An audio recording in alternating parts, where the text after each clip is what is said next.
안녕하세요, 글로입니다.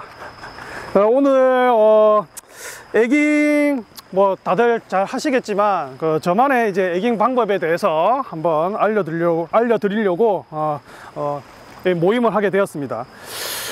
보통 이제 에깅도 이제 루어 낚시니까 자기만의 그 루어 낚시를 대하는 그 철학이 있을 건데, 혹시 뭐 루어에 대한 철학을 자기가 자신 있게 이야기하실 수 계시는 분이 있으신가요?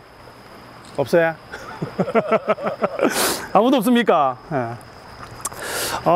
저 같은 경우는 루어 낚시를 이제 하는 데 있어서 제일 중요한 거를 에너지를 절약하는 방법으로 이제 가야 되지 않느냐. 그런데 그 에너지는 나의 에너지가 아니라 물고기의 에너지, 즉 물고기가 뭐 물고기뿐만 아니라 자연계에 이렇게 뭐 생존하고 있는 생물들은 아무래도 이 먹이를 섭취하는 데 있어서 많은 에너지를 소비를 해야 되는데, 그 에너지를 최대한 효율적으로 소비하지 않고 만약에 음식을 얻는다고 하면 살아가는 데 있어서 가장 뭐 도움이 되는 그런 상태가 되기 때문에 저는 이제 에너지 효율 측면으로 이제 접근을 하고 있습니다. 보통 이제 사냥의 성공률을 따질 때도 뭐 오징어 같은 경우는 한 50%가 안 되는 걸로 알고 있어요. 지금 바닷물 속에서 가장 사냥 능력이 뛰어난 이제 생물이 상어라고 알려져 있는데, 상어가 50%가 안 되거든요. 자, 그러면 여기서 출발해야 되는 거는 뭐냐? 단순하고 쉽게 루어를 움직이자는 게 저의 목표입니다. 이게 가장 뭐 에깅뿐만 아니라 메가리, 그 다음에 뭐 부시리, 모든 게 다 이거에 다 해당되고요. 그래서 최대한 에너지를 효율적으로 관리할 수 있는 방법으로, 즉 물고기가 에너지를 최대한 소비하지 않게끔 만들어주는 게 저의 루어 철학입니다. 자, 그리고 이제 오징어의 생태에 대해서 제가 설명을 해드릴 건데요. 지피지기면 백전백승이니까 오징어를 잘 알면 이제 잘 잡을 수 있을 거라 생각하니까, 보통 이제 우리나라에서 잡을 수 있는 오징어는 이제 흰 꼴뚜기 밖에 없는데, 일본 같은 경우는 총 3가지의 이제 오징어가 있다고 봅니다. 알고 있는 뭐 흰 꼴뚜기, 그걸 이제 히로이카게라 그러고, 그 다음에 레드몬스터라고 불리는 아카이카게, 그 다음에 남방계에서 또 있는 게 쿠아이카, 그거는 이제 되게 작은 이제 오징어라고 하는데, 우리나라에서 볼 수 있는 거는 뭐 앞에서 이야기했던 흰 꼴뚜기, 그거 한 종류밖에 없다고 하고요. 쿠아이게도 간혹 볼 수 있다고 하는데, 그거는 뭐 거의 볼 수 우리 뭐 남해나 제주도 쪽에 뭐 볼 수 있을 정도.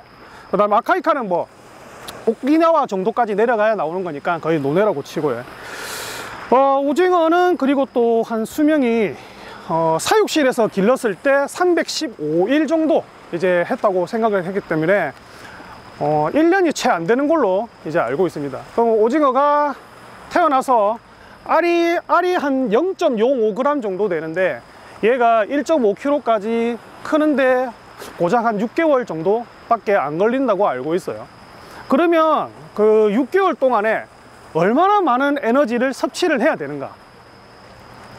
보통 자기 몸무게의 한 30% 정도 매일매일, 그 정도를 섭취를 해야 된다고 알고 있습니다. 자, 그러면 여기서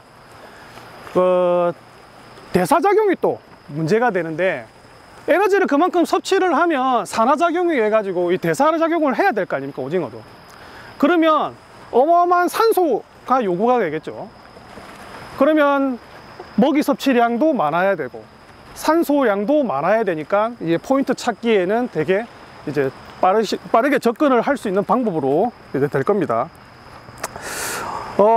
그 다음에 보면 서식 한계가 이제 한 13도에서 14도 밑으로 내려가면 수온이 거의 뭐 활동을 안 한다고 보고요.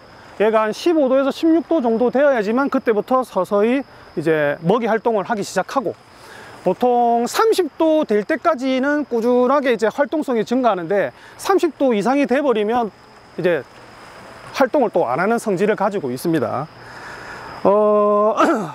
그 다음에 또 살아있는 먹이를 이제 섭취하는 걸 좋아하는데 죽은 건 또 잘 안 먹고, 문제는 얘들이 이제 물고기를 많이 먹는데 물고기의 종류는 거의 가리지는 않는 걸로 알고 있어요.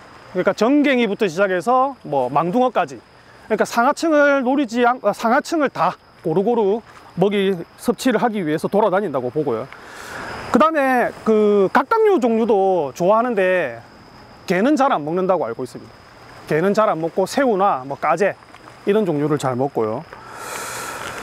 그러다 보니까 얘네들이 이 물고기를 주로 사냥을 하는데, 물고기도 이제 체구가 있는 물고기보다는 좀 길쭉한 형태의 그런 물고기들을 선호한다고 알고 있어요. 빵이 좋은 물고기, 뭐 넙치나 뭐 이런 거 말고, 빵 좋은 물고기 말고 좀 얍실한 놈들, 멸치 계열이라든지 뭐 정갱이, 고등어 이런 종류. 그 다음에 또 초관이라는 걸 사용을 해서 사냥을 하게 되는데, 그 초관에 붙어 있는 빨판도 얘네들은 맛을 느낄 수 있다고 해야 되나? 뭐 냄새를 맡는다고 해야 되나? 그래서 초관으로도 이 어떠한 후각기 또는 우리의 이 혀와 같은 그런 역할을 한다고도 알고 있습니다. 그 다음에 또 그 물고기와 같은 측선은 없는데 얘가 소리와 진동을 또 느낄 수 있는 기관은 또 따로 있어요. 따로 있다고 알고 있고요. 근데 그거는 뭐 눈 뒤에 어디에 있다라고 이야기를 하는데 저도 그건 해부는 안 해봐서 잘 모르겠습니다. 그리고 이제 400에서 1500Hz 정도의 가청 주파수를 얘가 듣고 있는데, 그러니까 들을 수 있다라는 이야기죠. 그 중에서 이제 600Hz를 가장 잘 듣고 반응이 좋다라고 이야기하고 있습니다. 자, 그래서 요즘 나오는 그 애기 뭐죠? 그 레틀 달린 거, 서치가 아마 600에서 650 그 뭐 딸랑딸랑 내는 소리를 내는 걸로 알고 있어요. 그 다음 또 이제 오징어 특징을 보면 여기서부터 이제 제대로 이제 들어가는데, 오징어가 우리 이제 에깅을 하다 보면 시원하게 가져가는 경우도 있지만은 시원하게 가져가지 않고 이렇게 제자리에서 이제 머물러서 이제 물고 있는 경우들이 있거든요. 예, 그런 경우는 대부분 주위에 이런 자기 말고 경쟁자가 없을 때, 그 다음에 뭐 위협을 느끼지 않을 때는 애기를 천천히 이렇게 안고, 초관을 사용하지 않고 그냥 안고 이 제자리에 머물러 있는 경우가 많고요. 주위에 경쟁자가 많으면 서로 먹이 경쟁을 하기 위해서 이 초관을 뻗어서 가져가게 되는데, 이때 우리가 이제 이까펀치라고 알고 있는 그걸 느낄 수가 있겠죠. 그 다음에 또 이제 초관을 사용하지 않는 경우는 얘가 이미 애기를 가져갔는데 다른 놈이 와가지고 이걸 뺏으려고 하면 초관을 사용하지 않고 전체적으로 감싸서 그 다음에 이렇게 뺏어가는 걸로 또 알고 있습니다. 이제 뭐 됐고, 보통 이제 오징어가 이제 먹이라고 판단을 하고 애기를 이제 안으면 거의 잘 놓지는 않아요. 이걸 애기를 잘 놓지는 않고 최대 기본적으로 봤을 때 한 6초 정도는 이제 거의 잡고 있거든요. 그래서 뭐 너무 빠르게 챔질을 한다거나 그런 거는 이제 별로 좋지는 않아요. 애기가 안고 난 다음에 6초 정도의 여유가 있으니까 그 시간 안에 챔질을 해주면 언제든지 걸리게 되어 있습니다. 자, 그래서 저의 이제 애기걸로 들어간다면, 캐스팅을 하고 난 다음에 저 같은 경우는 보통 이제 바닥을 먼저 찍지는 않아요. 바닥을 먼저 찍지 않고 보통 한 3m 정도? 3m에서 4m 정도만 깔아앉히고 거기서부터 이제 액션을 넣어서 끌어오게 되는데, 만약에 고기가 안 잡히면 그 밑에서부터 이제 천천히 바닥을 점점 내리기 시작하는데, 바닥에 만약에 닿았다 하더라도 바닥 근처에 끌고 올 뿐이지 바닥에 앉았다가 다시 띄웠다가 바닥에 앉았다가 다시 띄웠다는 행위는 거의 하진 않아요. 그럴 때는 이제 입질이 진짜 예민할 때나 그렇게 하지, 뭐 보통 그냥 일반적인 상황, 가을 같은 경우에는 그냥 거의 바닥에 붙이는 경우는 없습니다. 그냥 바닥 근처에 놀게끔 하는 게 저의 목표고요. 그래서 보통 베이직 애기를 사용을 했을 때 한 1m 떨어지는데, 저는 이제 3.5초라고 나와 있지만은 이 라인에 붙어 있는 이 수면과의 마찰 때문에, 그 다음에 우리가 합선을 많이 사용하기 때문에 합선은 이제 보통 물에 떠 있죠. 떠 있는 합선, 서스펜딩 합선을 사용하지 않는 이상 떠 있기 때문에 라인을 끌고 가는 시간까지 생각을 해서 보통 4초를 생각을 하고, 베이직 기준으로 4초로 생각을 하고, 던져서 완전 프리폴로 캐스팅을 한 후 프리폴로 보통 한 16초 정도 기다렸다가, 제일 첫 번째 16초 정도 기다렸다가 그때부터 액션을 넣어서 끌고 오기 시작합니다. 그런데 여기서 또 중요한 거는 아까도 이야기했지만 보통 6초에서 7초까지는 오징어가 애기를 이제 안고 있는다고 했잖아요. 그래서 액션을 줄 때 보통 한 7초에서 8초 정도 간격을 두고 액션을 연결해 오지, 그보다 더 길게 액션을 더 스테이를 주거나 그런 행위는 잘 안 해요. 하는 경우가 있다면 턱을 넘겨서 수중여가 있는데 우연찮게 수중여 때문에 턱에 걸려서 그 다음 좀 더 깊이 침강을 해야 되겠다 라고 할 때만 한 9초 10초 정도 이렇게 시간을 스테이를 더 줄 뿐이지, 그 말고는 그냥 일정하게 계속 유지해 오는 거를 저는 목표로 삼고 있습니다. 자, 이거는 아까 처음에 내가 서두로 이야기했듯이 그 오징어가 자기도 이제 사냥을 하는 데 있어서 에너지를 아껴야 되니까